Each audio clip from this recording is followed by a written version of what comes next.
Our principal has proven to be a man of great strength, strength of character, a man of great capacity, a competent man, a man who has the capacity to take us from consumption to production, a man of great courage. Do you know what it means to move from a supposedly leading party to an unknown party? And he's been able to become the conversation, even when the media wasn't courting him, even when the media was disregarding him, even when the media was calling all his supporters names. But now he is the beautiful bride. He has become the force. He has become the conversation. The reason why the world is keyed in into the next elections that is coming is because of our principal, Mr. Peter Obi, a man who has great compassion and empathy. He embodies the 5 C's that you look for in a leader, a man who has offered himself, a man who keeps taking himself to the people. Peter Obi didn't have any governor. He didn't have any state assembly member. He didn't have anybody in the National Assembly.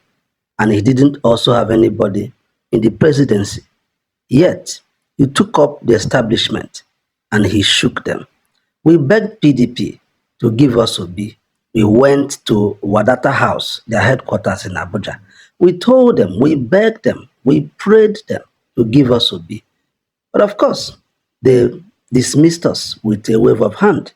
Give us Obi, PDP, give us Obi, PDP, give us Obi, PDP, give us Obi, PDP, give us Obi, PDP, give us Obi, PDP, give us Obi, PDP, give us Obi, PDP, give us Obi. And there's something you don't know. I hope you know that 2019, Obi was actually the force behind Atiku. Yes, I know you don't believe me, but I hope you know that Atiku actually lost his polling unit. Yes, he did. He lost his polling unit. The establishment and their supporters, there's nothing they didn't do to us. They called us names. They said we were just making noise on social media. They said we will fizzle away, that our steam will soon run out.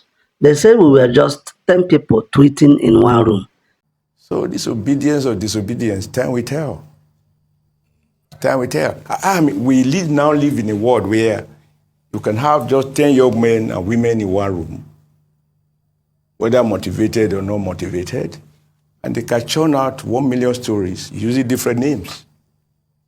You need to track them to find that this whole thing is being done in one room. Time will tell. There's nothing they didn't call us. There's nothing they didn't say about us. They even beat up our flag boy.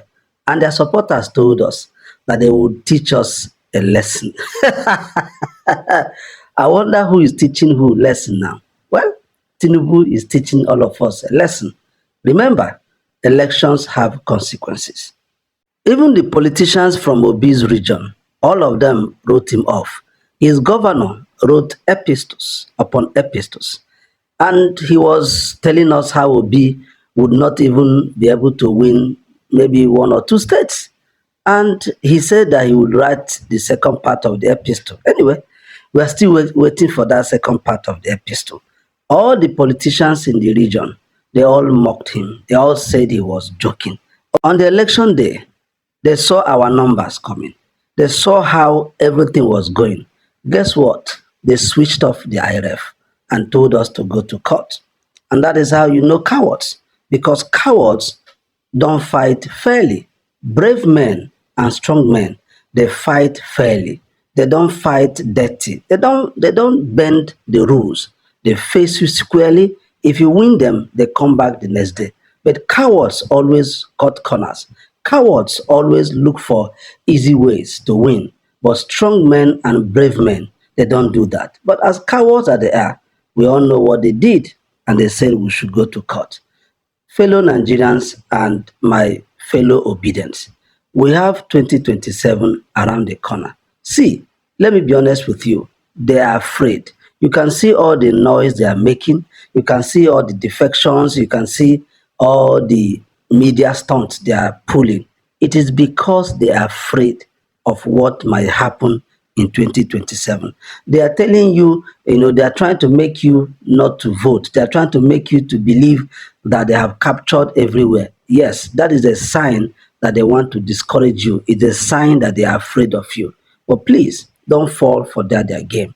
Come 2027, like our principal Peter Obi has told us, and all other of the leaders in the movement, they have come out openly. They have said that 2027 is not going to be like 2023, that they will amend the mistakes and they will correct the mistakes. So that means that they understand what happened in 2023 and they are prepared to make amends. They are prepared to correct the mistakes. And please, if you are a P2B supporter and you truly love P2B, this is not time for you to be telling him fix Labour Party and do all of that. Don't think that what is happening in Labour Party is ordinary.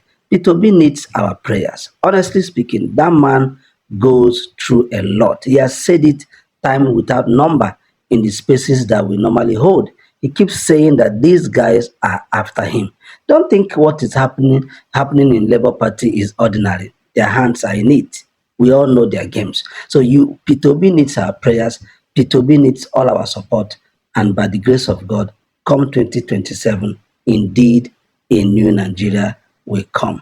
Thank you. And before you go, please, if you are watching from YouTube and you are not subscribed, please subscribe to our channel, share this video, comment and like. The same I will beg for those watching us from Facebook. Please follow us, like, share and comment. Thank you so much. Remember, a new Nigeria is possible. We want to build a party that will be fair, a party that will be just, a party that people can look at and say, this is how this party is. We want to go into the next election knowing fully well that we're offering Nigerians the best of people and competent people for House of Assembly, for House of Rep, for Senate, for Governor, for any level of election. So we want to be ready. We want to correct even mistakes we made in the past, because there were mistakes. So we need to correct it. We are going to be sure that whoever wants to contest House of Rep, House of Assembly now will be a Labour member, not on transit, not passing by. We want to be sure that those who go to House of Rep are not passing by.